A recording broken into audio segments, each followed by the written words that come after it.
Армысыздар алтыннан ардақты аяулы жандар. Бүгінгі күндеріңіз жақсылыққа, қуанышқа толсын.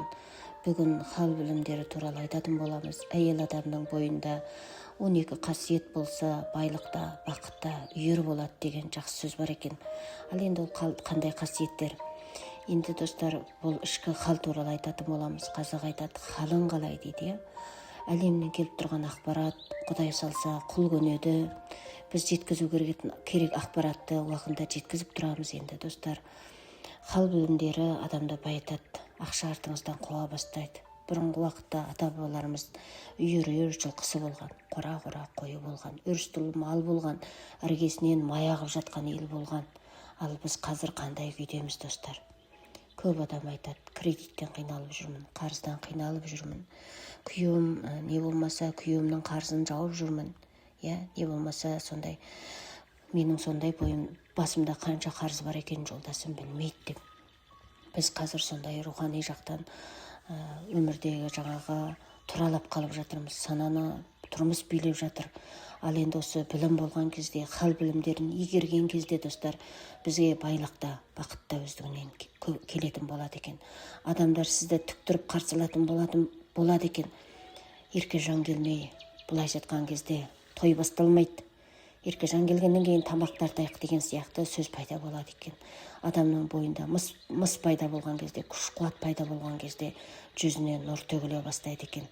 Мен ойлаймын, бұндай білімді тек қана жүрегінде иманы бар, білімге, өмірге құштар адамдар ғана тыңдай алады. Қазақ жаңағы алдыға бір ит қойған кезде, тамақ ала берген кезде үйге жетіп келген адам не деп айтушы еді? Аузыңның салымы бар екен, кел төрге шық, бізді мақтап жүреді екесің деп айтады. Сондай адамдар ғана осы білімді ала алады. Бәрінен де өмір қымбат, көңіл қымбат. Мына достар, шәкірт болған кезде ұстаз өздігінен пайда болады екен. Мен өзгеруге дайынмын. Алла тағала маған сондай бір жол нұсқайтын адам берші деген кезде алдымыздан осындай рухани құндылыққа, ішкі жан дүниесі рухани құндылыққа толған, жүрегіңді жылытатын, жүрегіңе тыныштық беретін, ақпарат беретін сондай ұстаз алдыңнан шығады екен. Менің де ұстаздарым бар. Әлі күнге 10 жылға уақыт тыңдап келе жатырмын. 100 мың десе 100 мыңдық сабағын алам. 2 мың десе 2 мыңдық, 10 мың десе 10 мыңдық сабағын алып қалмай келе жатырмын. Бастысы мәселе ақша емес. Сол бір ұстазға деген адалдық. Мысалы, әйел адамды байлыққа, бақытқа жеткізетін бойындағы қасиет ол адалдық екен. Адал адамның игілігі мол болады дейді. Отбасында адалдық болмаса, бәрі бекер деп мен зарлайтыным сол. Адал адамның арқаны ұзын дейді. Адал адамның жолы ашық болады дейді. Кейбір адамдар айтады, мен анау көре алмайды, анау күн дейді. Мен сондай жаман адаммын ба? Мені көп адам өсектейді дейді. Жаным, сен адалсың ба? Ешкімге қиянат жасамадың ба? Өсегін айтпадың ба? Қақысына кірмедің ба? Болды ғой. Несін оған жаутаңдай бересің? Мысалы, мен ішкі жан дүниемде сондай сезім бар болатын. Өмірімде, мысалы, енді бір ажырасу жағдайы болды ғой. Менің өсегімді талай ел естіген шығар. Анау не деп жүр екен, мынау не деп жүр екен. Сонда достар, қазақ айтады ғой, арыңның алдында адал бол дейді. Адал адамның жол ашық болады. Мысалы, отбасында да адалдық болмаса, бәрі бекер. Тапқан ақшаның да берекесі болмайды. Татқан дәмнің де дәмі болмайды. Сонда достар, отбасын ұстап тұратын не екен? Адалдық екен. Адам ететін нәрсе не екен? Адалдық екен.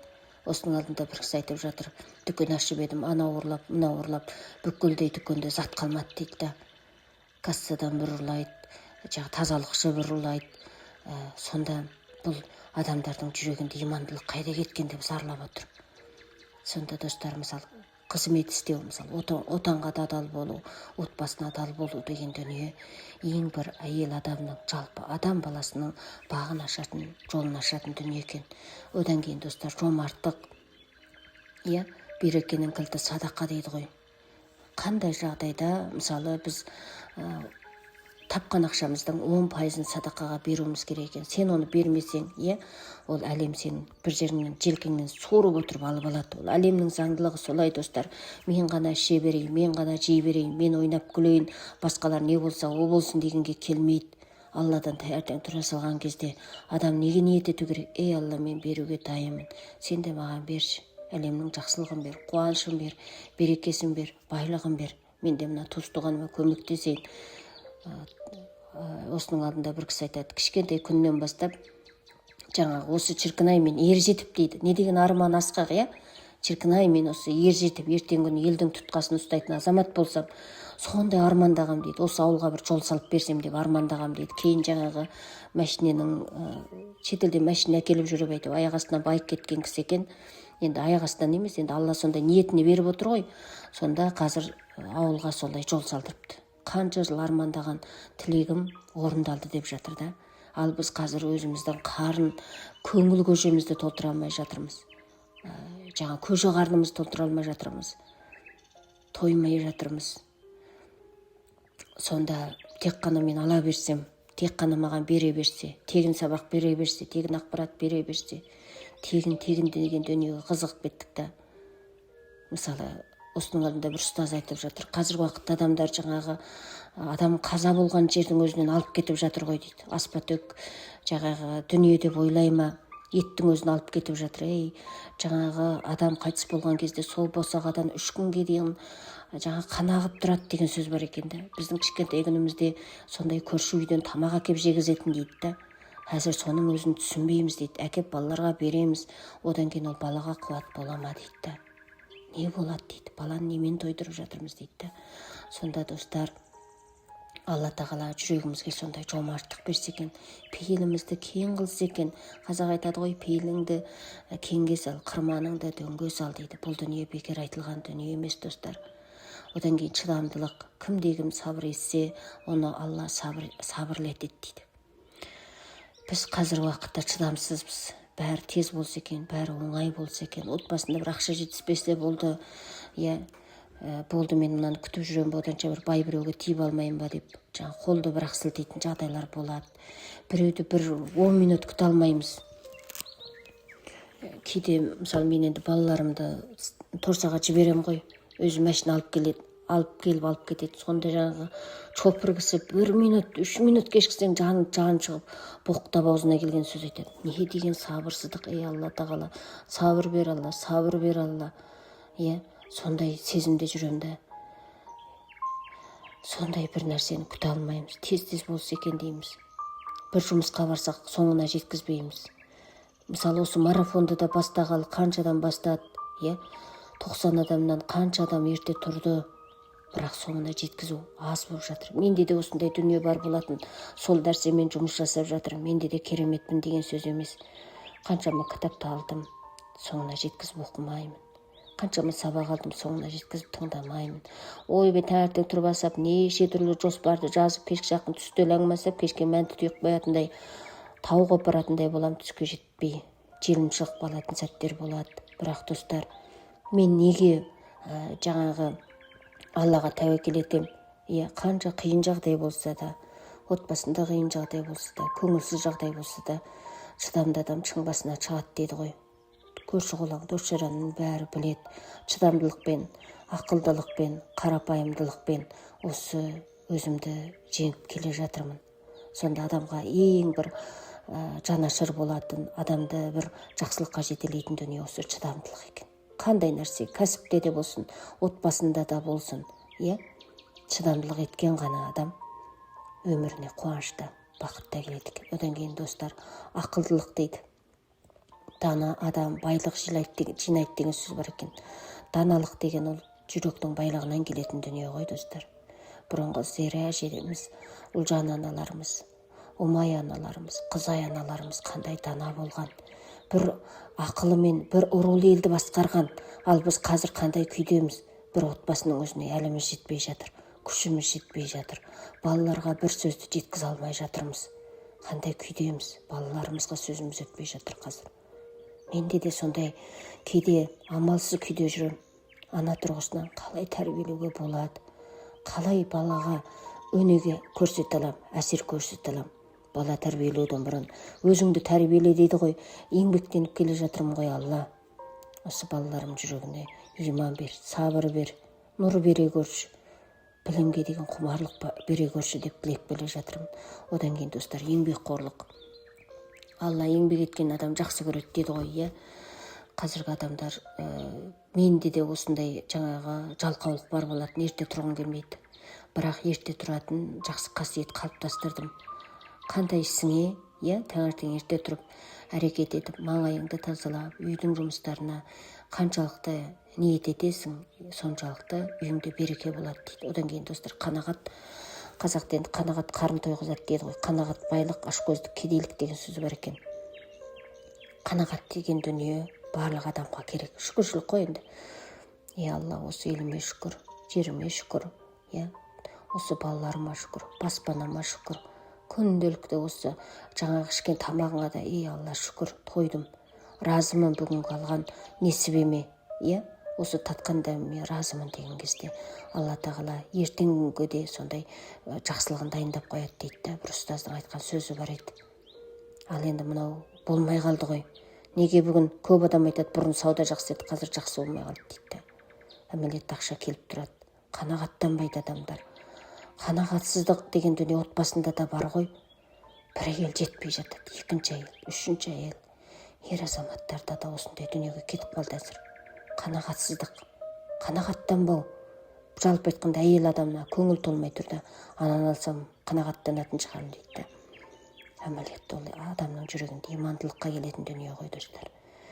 Одан кейін кішпейіл адамды Алла биік етеді деген біздің хадисіміз бар екен. Жемісті ағаш елгіш келеді дейді ғой. Мен адамдардың айналадағы туыс-туған, дос-жаранның жақсы көретін себебі де сол деп ойлаймын. Құрметтеп тұрады. Еркежан кел, Еркежан төрге шық, Еркежан ән айт деген сияқты. Неге? Өйткені достар, мен қарапайыммын, кішпейілмін. Үлкенге төр берем, кішіге жол берем. Үйге келген көрші қолаңның баласы келсе де бір уыс тәттімді алып шығып жүгірем да, Алла осыларға жақсылық берегер, қуаныш берегер. Осы біздің үйге бір тілегін айтып, батасын айтып тұрса қандай жақсы. Мен алдында бір дүкен ашқам. Кейін көшеден балалар мені көріп қалса жаңағы, Еркежан апай, сіз дүкен ашпай кеттіңіз ғой, біз сізді күтеміз дейді. Сонда достар, мына адам бір адамға жақсылық істеген кезде сол адам сені көргісі келіп тұрады екен. Сонда мен қаншама әпіресе төсегінен тұрып жүрген кезде ойлаймын да, кішкентай періштелер мені күтіп жатыр ғой. Бір нәрсе алса, бір нәрсе тегін қосып беріп, мені қатты жақсы көретін. Сіздей адамды мен бірінші рет көріп тұрмын деп, енді бір Алла біледі ғой. Сондай балаларды да қатты жақсы көрдім. Солардың риясыз күлкісін, қуанған сәттерін қатты жақсы көрдім. Бірақ мен кейін жағдайға байланысты, денсаулыққа байланысты сол дүкенді аша алмай жауып тастадым. Сонда достар, менің түсінгенім, кішіпейіл болса, мысалы кейде бір ер адамның алдынан, бір жолдасының алдынан бірінші рет әйел адамдар үйге кіріп келе жатады да, ол менікі деп тұр да, төр менікі, жол менікі, мен кірем, мен бәрін білем, мен басқарам деп тұр да. Алла тағала қанша кішіпейіл, мысалы келін ененің топырағын дейді ғой, сол топыраққа біз еліп жүріп еңбек етіп, сол топырақтан дән өсіреді екенбіз. Сен шалқалаған сайын, ат қотырса атасын танымайтын жағдай болса, әлем сынағын дайындап қояды екен. Одан кейін достар, осы жылдың энергиясы туралы не айтсаң сол орындалады. Адамның ниетіне қарай Алла тағала бәрін беретін жыл ғой.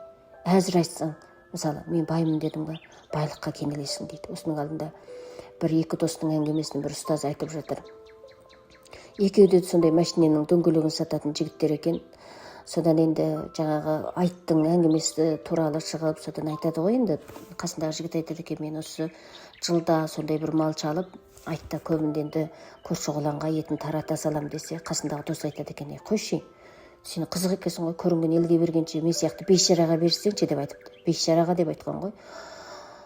Содан кейін ана екеуі қалжыңдап, қой, қалаймаққа сөз айтпа депті досы.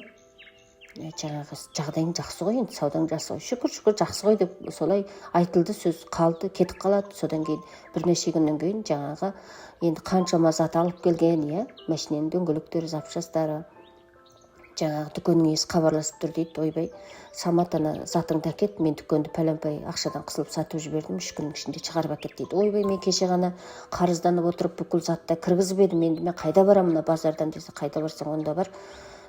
Былайша айтқан кезде ақшаңды қайтарып берем, затыңды әкет деп айтты. Содан бүкіл дүниені үйге әкеп үйет, ана өтелмей жатқан қарыз 2-3 айдың ішінде жүнжіп кетеді ғой. Содан бір күн досы келіп хабарласып, не болды десе, ана жігіт деген шашы сақал өсіп кеткен, қарызға кіріп кеткен отбасында береке кетіп қалған. Содан кейін алдында сен маған осы бейшарамын деп айтып едің ғой, расында да бейшаралық күйге түсіп қапсың ғой деп айтты. Мен бұл қай жерден қателік кеттім деп ойланып, кімнің қақысына кіріп кеттім деп қиналып жүрдім. Сол сөзден болған екен ғой, япырай деп санын бірақ ұрды дейді. Содан жаңағы дос көмектесіп қайтадан бір дүкен ашып, қайтадан аяғынан нық тұрып жатыр дейді. Өмірде болған жағдай. Сонда ойлаңыздаршы, адам қаншалықты жақсы ойлайды, жақсы сөйлейді, жақсылыққа жетеді. Одан кейін достар, батыл мінез, ерлік мінездің шыңы, адамгершіліктің биік белес деп Қорқыт атамыз айтқан екен. Батылдылық әрбір іске, батыл қадам жасау. Мысалы, аз ғана тұрақсыздықтың өзі адамды шайқап жібереді дейді. Ертең көшем ба, көшпеймін ба, үйленем ба, үйленбеймін ба, ажырасам ба, ажыраспайым ба, бөлек шығам ба, бөлек шықпайым ба, мына баланы алам ба, алмайым ба деген сияқты екі ойлы болып жүрген болсаң, жұмыс істеймін ба, істемеймін ба, тәуекел ет дейді да. Алла тағала, мен батылдық еттім. Мына жаңағы ақ орамал техникасы бар екен. Белді бекен болу керек екен. Біздің жақта жаңағы босанған әйел адамдардың белін 40 күнге дейін қатты буып тастайтын. Әйелдің белі бекімей қалады деп. Сол сияқты, мысалы, қандай іске Аллаға тәуекел ету керек екен. Белді бекен болу керек екен. Сонда барып әрбір істің әйел берекесі болады екен. Мен бай болуға шешім қабылдадым. Мен, мысалы, солай Алланың алдында уәде бердім да, ажыраспауға шешім қабылдадым солай. Мен жұмыс істеуге, кәсіп істеуге шешім қабылдадым. Мен көшуге шешім қабылдадым.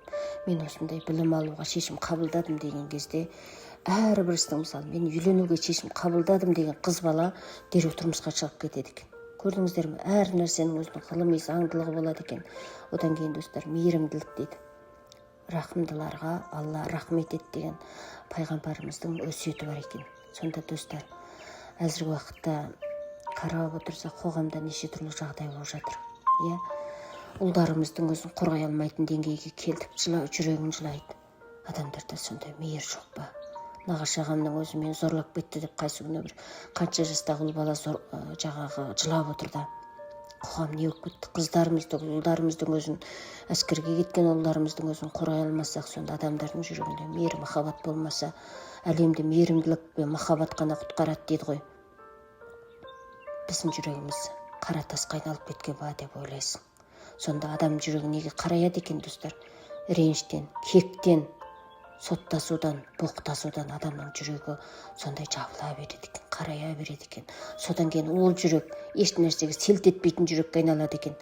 Біреу жаңағы көшеде жығылып жатса, соны сүйеудің орнына барып суретке түсіріп, әлеуметтік желіге салып, сондай өзіне адам тарту үшін сондай. Қайта достар, сонда біз сондай дәрежеге келетін болсақ, қоғамда әзіргі уақытта отбасының да берекесі, елдің іргесі ірге бастайды дейді да. Сол үшін жандарым, мейірімділік, әділділік, мемлекеттің шаңырақтың берікті ғой, әділдік, әрбір іске әділ бол дейді. Ақта дейді, қараны қара дейді да. Өтірік айтпа дейді, өсек айтпа дейді да. Одан кейін достар, алғыс білдіру, алғыс білгенге Алланың разылығы болады дейді. Рахметі көп адамның рахаты көп болады дейді. Адамдарға алғыс айт дейді. Бір жерге аман-есен такси жеткізіп тастады ма, нөміріңді айтшы, жалмауыз деме дейді. Алғыс бір артық 5 теңгеңді бере сал дейді. Ода бала шағасына қуанып қайсын дейді. Разы болсын дейді. Біреу үйіңді тазалап берді ма, балаңды қарап берді ма, жаным, айналайын, күнім, рахмет, саған Алла разы болсын. Біреу бір асханаға барып тамақ іштің ба, рахмет, Алла разы болсын, тамақтарың дәмді болыпты деп алғыс айт дейді. Осының алдында бір кісі айтады ғой, бір адамдар келді, бір жерде күтуші болып жүргім дейді бір асханада. Әлгі жігіттер жаңағы 4 тақсылаңмен жетті, қалталарында ақшасы жоқ екен, білдік дейді. Сипақта бары тұрып, бері тұрып, біраздан кейін әдейі біреу шашын салып жерді. Содан кейін бас шақырып, недеріңнен шаш шықты. Бұлайша айтқан кезде қайтадан ақшамызды еселеп беріңдер, не болмаса қайтадан тамақ жасап беріңдер. Әйтпесе сендердің ресторандарыңды арыздап жаптырып тастаймыз. Біз осындай пәленбай жерде сондай сүйенетін адамымыз бар, туанпай жерде бастығымыз бар деп айтты дейді. Содан амал жоқ, қайтадан тамақ жасап беруге тура келді дейді да. Басқалай жаңағы тамақ, тауық етін қуырып беретін болдық. Сондай жаңағы аспаз тамақ істеп тұрады дейді да. Алла, шошып кеттім дейді. Тамақ істеп тұрады, түкіріп тұрады, тамақ істеп тұрады, түкіріп тұрады дейді. Қуырып тұр, қарғап тұр дейді да. Оңбағандар, жексұрындар дейді да. Сонда енді олар ештеңе білген жоқ, жауап кетті. Не болды дейді да. Сонда достар, қандай жағдайда бір нәрсеге бұлданып жүрсең, біреу жаңа балаңды қарап берсе де, немене мынау, дұрыс қарамаған ба деген сияқты. Біреу үйді тазалап берсе, ол уақыты бар ғой, энергиясы кетті ғой бір күн болса да. Әсіресе біз ата-енемізге көп ренжиміз ғой. Ренжіме дейді. Қаншалық разы боласың, әлем соншалық жақсылық көп болады екен. Одан кейін жақсылық жасасаң, ол өзіңе болады дейді. Бәрімізде енді ондай қасиет бар. Қолымыздан келгенше бір адамға көмектесеміз, жақсылық жасаймыз, садақа береміз. Адамның мінезі мен әрекетіне байланысты байлық та бақыт адамның өміріне келеді дейді. Осы қасиеттер иесінің өмірін ақшаның, байлықтың, бақыттың үйір болатынына көптеген ғұламалар сенген екен. Ғылыми дәлелденген практикалық бағыт екен достар. Енді берекелі әйел үйдің ырысы деп айтады ғой. Басты маңызды нәрсе ақша емес, тыныштық, абырой, Алла берген қуат қой. Сондықтан әр күн таңертең тұрған кезде оң қолдарыңызды жүректің тұсына қойып, менің бойымда береке бар, молшылық және әйелдік қуат бар. Ақша маған мүмкіндік, маған жеңіл келеді, ақша маған жан-жақтан келеді. Мен ақшаның магнитімін, Алла менің бүкіл жағдайымда жасап қойған деген әфірмәсе айтып жүру керек екен. Істеріңіз сәтті, өмірлеріңіз тәтті болсын жандарым. Бүгінгі сабақ ұнап жатса, жақсы пікірлеріңізді қалдырып қоя қойыңыздар. Бүгінгі сабақты жүректен жеткізген Еркежан Бейсенбекқызы өздеріңіздің қолдап қуаттарыңызды тілеймін. Батыстарыңыздан бақыт, шығыстарыңыздан шаттық кетпесін жандарым.